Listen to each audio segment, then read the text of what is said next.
2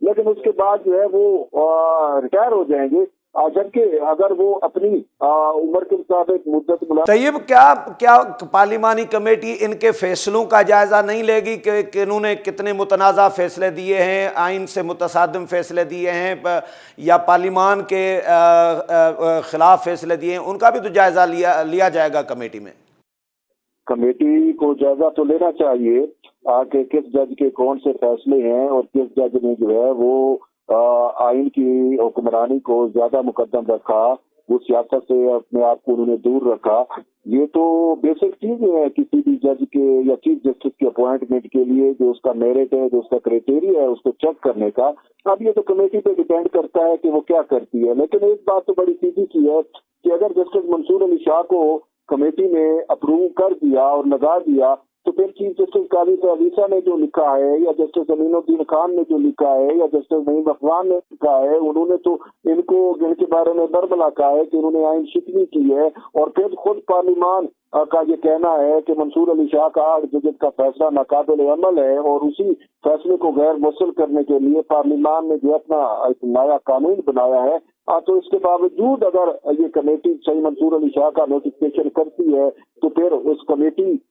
کہاں ٹھہرے گی؟ پھر میں یہی سمجھتا ہوں کہ اگر منصور علی شاہ کا نوٹیفکیشن ہونا ہی ہے اور اس کو چیف جسٹس لگانا ہی ہے، تو پھر ہم یہ کہنے میں حق بجانے دوں گے کہ ان 8 ججز کے فیصلے پہ بھی عمل درآمد کو یقینی بنایا جائے، پھر پارلیمان اس حوالے سے بنایا ہوا اپنا قانون بھی واپس لے لے، اور پھر یہی کہا جائے کہ جسٹس منصور علی شاہ نے جو بھی فیصلہ کیا ہے وہ آئین اور قانون کے مطابق ہے۔ اگر کمیٹی سمجھتی ہے کہ وہ فیصلے آئین اور قانون کے مطابق نہیں ہے تو پھر کمیٹی کو کسی اور آپشن پہ غور کرنا پڑے گا۔ بہت شکریہ طیب بلوچ ٹائم دینے کے لیے۔ ناظرین ہتے وٹھوں دا ایکڑو بریک کہاں پہ حاضر تھے ہوندا۔